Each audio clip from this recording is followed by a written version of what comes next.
परमात्मा श्री राधा कृष्ण के चरणारविंदों में शतकोटि नमन बंदन करते हुए मित्रों को, जिज्ञासुओं को, धर्म प्रेमियों को, ज्योतिष विज्ञान प्रेमियों को हर हर महादेव बम बम भोले नमः शिवाय। मित्रों, दक्षिण भारत में ताड़पत्रों पर तमिल भाषा में एक ग्रंथ की कुछ वर्ष पूर्व प्राप्ति हुई। ताड़पत्रों से उस ग्रंथ को तमिल भाषा से संस्कृत में लिखा गया। लेखक महर्षि कात्यायनी ने उसको लिखा और ग्रंथ का जो नाम है वो है भार्गव नाड़ी। भार्गव भृगु ऋषि के वंशजों को भार्गव कहा जाता है। इसमें शुक्राचार्य भी आते हैं, जमदग्नि भी आते हैं, भगवान परशुराम भी आते हैं। उस नाड़ी, भार्गव नाड़ी जो ग्रंथ है वो संस्कृत में है। उसकी प्राप्ति हो गई। काफी समय तक उसका वाचन किया। तो आज राहु महादशा फलाध्याय, यानी राहु की जो महादशा आती है जीवन काल में और जिन जिन को प्राप्त होती है, तो राहु की महादशा का फल किस राशि में, किस भाव में, किस ग्रह के साथ, किस ग्रह की दृष्टि के कारण कैसा होता है, ये भार्गव ऋषि ने उसमें वर्णन किया है। श्लोकों के माध्यम से है। उसका हिंदी अनुवाद हम आपको साथ के साथ करके देंगे। राहु महादशा फलाध्याय, वहां पर लिखते हैं भार्गव ऋषि, राहु वृषोच्चम केतुस्तु वृश्चिकं तुंग संयतकं मूल त्रिकोणम कर्की च क्रिया मित्रमुच्यते। एतत् समस्त सप्त राशिस्तु केतोर्मूल त्रिकोणभम षष्ठाष्टारिफगो राहुस्तददायि कष्टदो भवेत्। अर्थात राहुर वृषोच्चम केतुस्तु वृश्चिकम, यानी कि भार्गव ऋषि वर्णन करते हैं कि राहु की उच्च राशि वृषभ राशि है और केतु की उच्च राशि वृश्चिक राशि है और राहु की मूल त्रिकोण राशि मूल त्रिकोणम कर्की च, यानी कि राहु की जो मूल त्रिकोण राशि है, भार्गव ऋषि ने कर्क राशि को उसकी मूल त्रिकोण राशि माना है। मूल त्रिकोणम कर्की च, तो और क्रिया मित्र मुच्यते। क्रिया जो शब्द आया है वो मंगल के लिए आया है, यानी मेष राशि के लिए आया है। मित्र, तो वहां पर कहा गया है कि राहु की मूल त्रिकोण राशि कर्क है और मेष राशि राहु की मित्र राशि है। अब आप सुन करके आश्चर्यचकित होंगे कि अब तक आपने क्या सुना है, मेष में कुछ भी नहीं मिला रहा हूं। मैं केवल श्लोकों का अनुवाद आपको करके दे रहा हूं। आगे भार्गव ऋषि ने लिखा है कि एतत् सप्तम राशिस्तु। तो अब राहु की अच्छी राशियां तो 3 मानी जाएंगी। तो वृषभ राशि में उच्च का होता है राहु, और कर्क राशि में मूल त्रिकोण का होता है, और मेष राशि में राहु मित्र राशि का होता है। और राहु की मूल त्रिकोण राशि से यानी कर्क राशि से, मूल त्रिकोण राशि कर्क राशि, मूल त्रिकोणम कर्की चाहिए, यही तो लिखा है ना। तो राहु की मूल त्रिकोण राशि से 7वीं राशि यानी मकर राशि, तो वो केतु की मूल त्रिकोण राशि हो गई। तो आगे लिखते हैं षष्ठाष्टा ऋफगो राहुस तदादाये कष्टदो भवेत्। एक कुंडली में राहु लगन से षष्ठाष्ट लिखा गया है, यानी षष्ठ 6वां और अष्ट 8वां और ऋफगो कहते हैं 12वां, यानी 6, 8, 12 भावों में यदि राहु स्थित हो तो उसकी दशा दाय कहते हैं। राहु तद्दाये, दाय कहते हैं महदशा के लिए, दशा के लिए। तो जो 6, 8, 12 में यदि किसी का राहु है तो उसकी दशा कष्टदो भवेत्, बड़ी कष्टकारी होती है। अगर 6वें, 8वें या 12वें घर में राहु बैठा हुआ है तो श्लोक के आधार पर उसकी जो दशा होती है वो कष्टप्रद होती है, कष्टकारी होती है, अनेक प्रकार की विघ्न बाधाएं देने वाली होती है। यहां पर डरना नहीं है। आगे बहुत सारे श्लोक दिए हैं ग्रंथ में, राहु के ऊपर बहुत विशेष उन्होंने वर्णन किया है। आगे लिखते हैं ऋषवर उच्चस्थ सिंह के अस्तु, उच्चस्थ यानी उच्च राशि में, सिंह के अस्तु यानी सिंह का के जो पुत्र है राहु सिंह के अस्तु, तत्पाका सुखदो भवेत्, राज्यं करोति मित्राप्तिं धन धान्यादि वर्धनम। राहुर नीचस्थितो दाये चोराग्नि नृप भीतिभिः उद्बंधनम विषाद भीतिम कुरुते सिंह का सुतः। अर्थात यदि राहु किसी की जन्म कुंडली में उच्च राशिगत यानी वृषभ राशि में है तो उसकी दशा जातक को भूमि, भवन, वाहन, धन, ऐश्वर्य, प्रताप, आरोग्य, कीर्ति ये सभी प्रदान करेगी। तत्पाक सुखदो भवेत्, यानी वो बड़ी सुख देने वाली होगी। जब उच्च राशि में राहु बैठा है और उसकी जब दशा आएगी।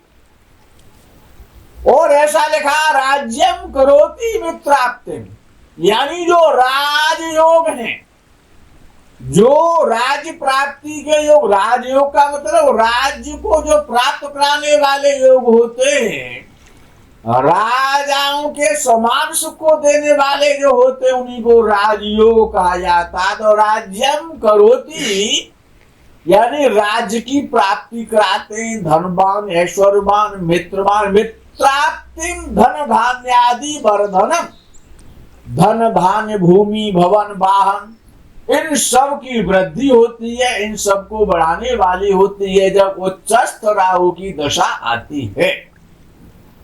आगे लिखते हैं कि राज्यम करोति में मित्राप्ति, तो यानी कि जो कुंडली में जो राजयोग बने हुए हैं, हमने कभी एक वीडियो बनाया था, हमको थोड़ा सा स्मरण आ रहा है कि बिना राहु के राजयोग सफल नहीं हो सकता। आज वो उसका कारण इस श्लोक के माध्यम से आ रहा है कि वो राजयोग को, जितने भी राजयोग हैं, बिना अच्छे राहु के और वो सफलीभूत नहीं हो सकते हैं।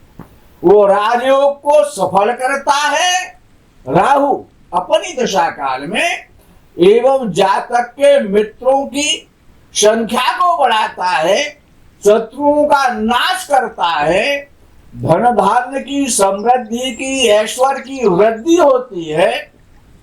और आगे उन्होंने लिखा है राहु नीच स्थितो दाये, ये राहु नीच राशिगत है, अर्थात वृश्चिक राशि का राहु, और मेष राशि का तो मित्र राशि का हो गया। लेकिन मंगल की जो दूसरी राशि है वृश्चिक राशि, यदि राहु उसमें बैठा हुआ है नीच राशि में, तो उसकी दशा में चोरों से भय लगेगा, घर में चोरी हो जाएगी। चोराग्नि नृप भीत भी, चोरों से भय होगा, चोर परेशान करेंगे, चोरी हो जाएगी, जेब कट जाएगी, महत्वपूर्ण हानि हो जाएगी। और चोराग्नि यानी अग्नि से भय होगा, चोरों से भय होगा और अग्नि से भय होगा। आग लग जाएगी, आग से आप जल सकते हैं, आग में आपकी फैक्ट्री या मकान में आग का प्रवेश होकर के, चाहे वो इलेक्ट्रिसिटी के माध्यम से हो जाए या किसी भी प्रकार से, यानी अग्नि से आपकी हानि होगी, चोरों से हानि होगी। और पुलिस प्रशासन से नृपभीत भी, यानी पुलिस प्रशासन से भी भय होता है। और बंधन यानी अरेस्टिंग, गिरफ्तारी। और विष भय यानी किसी विषैले पदार्थ से शरीर को हानि हो जाए, या आपको कोई विष दे दे, या आप विषैले पदार्थ खाने लग जाएं। जब नीच राशि के राहु की दशा आती है तो इन सबसे उद्बंधनम विषाद भीतिम कुरुते सिंह का स्वतः, सिंह का स्वतः, सिंह का देवी के जो पुत्र है राहु, वो ऐसा जब नीच राशि में होते हैं तब वो इस प्रकार की जब उनकी दशा आती है तब ये फल करते हैं। आगे का जो श्लोक है, जो 5वां श्लोक है, वो ये कहता राहु दशायाम प्राप्तायाम नृप चोराग्नि पीड़ितम विदेशयान दुःखं च वनवासाद भयम ध्रुवम। ये 5वां श्लोक लिखा है। यानी कि राहु की दशा जब गलत राहु की, नीच के राहु की जब दशा आती है तो राहु की, या 6-8-12 में जब राहु बैठा होता है तो राहु की दशा जब आती है, राहु दशायाम प्राप्तायाम, यानी राहु की दशा आने पर चोर भय होता है, अग्नि से भय होता है, और दूर देश की यात्राएं या कनिप विदेश यानन दुखं च, विदेश की दूर की यात्राएं राहु कराता है और कष्ट देता है। दुखं च, दुखों की प्राप्ति होती है। वनवासाद यानी एकांतवास, भयानक स्थान में रहना है। भयम ध्रुवम, और व्यक्ति भयभीत रहता है, पीड़ित होता है और भ्रमित होता है। आगे लिखते हैं कि लग्न गत राहुदाये बुद्धि विहीनम विषाग्न शस्त्राद्यैहि बंधु विनाश कुरुते दुष्कृतम पराययम कुरुते। यानी कि लग्नगत राहु दाये, ये राहु जन्म कुंडली में लगन में बैठा है। लग्नगत राहु दाये यानी कि जन्म कुंडली के लगन में यदि राहु बैठा हुआ है और ज्यादा गलत स्थिति में बैठा हुआ है तो उसकी दशा में जातक बुद्धिहीन हो जाता है। बड़े बड़े बुद्धिमानों की बुद्धि और लुप्त हो जाती है, गुप्त हो जाती है।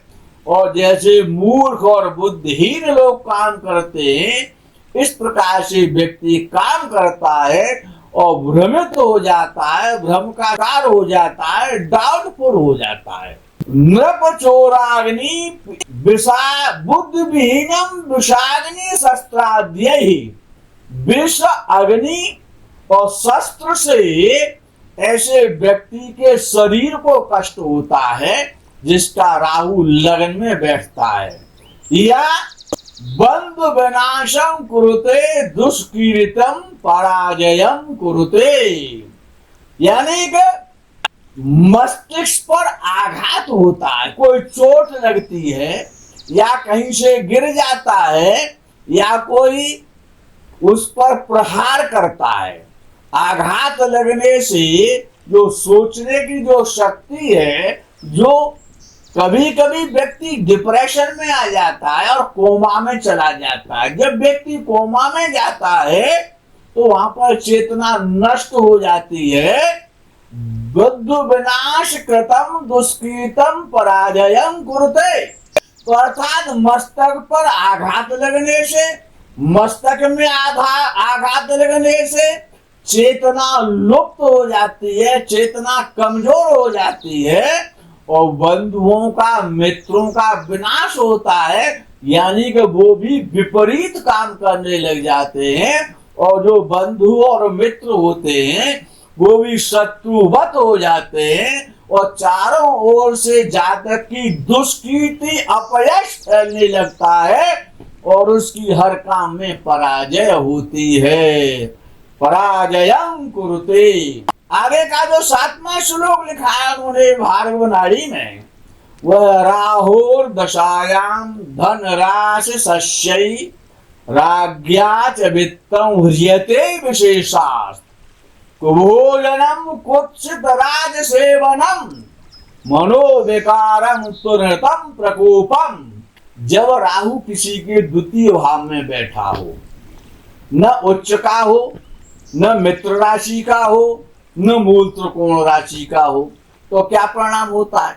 द्वितीय भाव का राहु क्या करता है कि द्वितीय भाव में स्थित राहु, राहु दशायाम धन राशि सस्यै, यानी धन स्थान में है, धन राशि में द्वितीय भाव में जब राहु बैठा होता है तो वो धन का स्थान है।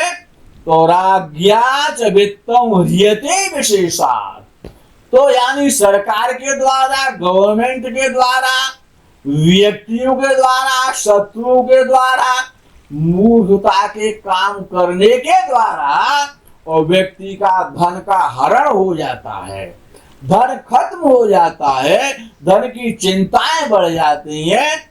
कुभोजनम कुत्सित राज सेवनम, अपौष्टिक यानी दूषित भोजन खाने को मिलता है। नीच वृत्ति के, जो नीच प्रकार के लोग, कुत्सित राज सेवनम, जो गलत प्रकार के लोग होते हैं, जो नीच प्रकृति के लोग होते हैं, जो भ्रष्टाचारी लोग होते हैं, उनके साथ व्यक्ति रहने लग जाता है, गलत लोगों की संगति में जाने लगता है और मनोविकारम त्वरितम प्रकोपम, और मन हमेशा परेशान रहता है, पीड़ित रहता है, कर्ज से व्यक्ति दब जाता है। अनृतम प्रकोपम, और झूठ बोलने लगता है, हर जगह झूठ बोलता है और गवर्नमेंट के, शासनाधिकारियों के, पुरुष के प्रकोप का वो शिकार होता है। आगे उन्होंने लिखा है तृतीय राहु स्थित दाय काले, तृतीय राहु यानी कि तीसरे भाव में, तृतीय राहु स्थित दाय काले, तीसरे भाव में यदि राहु बैठा हुआ है तो काले, दाय काले यानी दशा काल में, जब तीसरे भाव में किसी की कुंडली में जब राहु बैठा हुआ है तो जब उसकी महादशा प्रारंभ होती है, पुत्राथ दारात मजसूदराणाम, स्त्री, पुत्र, धन, सहोदर, मित्र, बंधु, बांधव, इन सब का सुख प्राप्त होता है। इन सब से अच्छे संबंध रहते हैं, समाज से अच्छे संबंध रहते हैं, व्यक्ति परोपकार के कार्यों में लगता है और साहसी होता है, पराक्रमी होता है, वो यश की प्राप्ति करता, सौख्यम कृषे वरधन माधौख्यम, सुख की प्राप्ति होती है, इन सभी से सुख मिलता है। यदि व्यक्ति कृषक है, फैक्ट्री चलाता है, कोई बड़े ठेकेदारी के काम करता है, तो उनमें सब में वो बढ़ते ही जाते हैं आगे के लिए, और व्यक्ति को जातक को कभी भी पीछे मुड़ करके नहीं देखना पड़ता है। विदे कृत्ये कृषेर वर्धनमाधिपत्यम, आधिपत्यम यानी अधिकार है, उसके जो अधिकार हैं उन अधिकारों की वृद्धि होती है, उसके यहाँ नौकर चाकर रहते हैं। और विदेशयानम नरपाल पूजाम है, और विदेश की यात्राएं करता है, दूर दूर की यात्राएं करता है, और राजा के द्वारा, सरकार के द्वारा, संभ्रांत और धनवान व्यक्तियों के द्वारा उसको सम्मान प्राप्त होता है। नरपाल पूजाम है, नर कहते हैं राजा, पाल कहते हैं प्रजा है, तो इनके द्वारा उसको सम्मान की प्राप्ति होती है। 9वें श्लोक में भारतवंशी ने लिखा है, चतुर्थ राशि स्थित राहु काले मातृ विनाशस्त्वथवा तदीयः क्षेत्रात् नाशो नृपते प्रकोपो यानादिपातित्वमनेक दुःखम। चतुर्थ भावगत जब राहु होता है, यानी चतुर्थ भाव जन्म कुंडली का, जिसे सुख स्थान कहा जाता है, चतुर्थ भावगत यदि राहु किसी का चौथे भाव में यदि राहु बैठा हुआ है, तो जब राहु की मासा आती है तो माँ को कष्ट मिलता है, माता को कष्ट मिलता है, मातृभूमि को कष्ट मिलता है, अपना गांव घर छूटने की स्थिति आ जाती है, अपना आवास छोड़ना पड़ जाता है, या माता की मृत्यु भी संभव हो जाती है। तो कहते हैं खेती फसल धन का नाश हो जाता है, क्षेत्रात् नाशो नृपते प्रकोपो, यानी कि सरकार का प्रकोप होता है, राजा का प्रकोप होता है, और खेती का विनाश होता है, धन धान का नाश हो जाता है। वाहन के गिरने से चोट लग जाती है, यानी वाहन का एक्सीडेंट होता है, वाहन से चोट लगती है। यान आदि पातित्व है, यान कहते हैं मोटर गाड़ियों के लिए, वाहनों के लिए, यानादि पातित्व मनेक दुःखम, और अनेक प्रकार का उसको कष्ट मिलता है। और 10वें श्लोक में आगे कहते हैं, चोरान बंध्वात्तिर्न मनोविकारो दारात्म जानामपि रोग पीड़ा चतुर्थ राशि स्थित राहुदाये प्रभगन संस्कार कलत्र पुत्राः।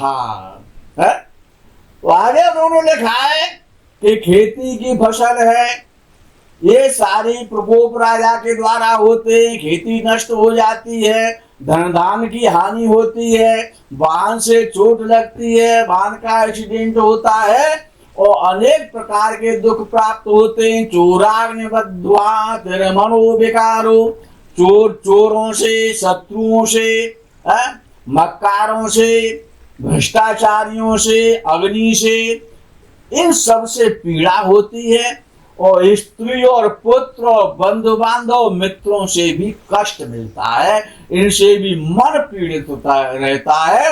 और स्त्री पुत्र आदि से संस्कार संबंध खत्म होने की स्थिति आ जाती है, यानी प्रभगन, यानी खंडित, प्रभगन कहते हैं खंडित के लिए, समाप्ति के लिए, यानी संस्कार कलत पुत्रा, कलत कहते हैं स्त्री के लिए, पुत्र कहते हैं पुत्र के लिए, यानी स्त्री से, यानी परिवार का बड़ा कष्ट भोगना पड़ता है।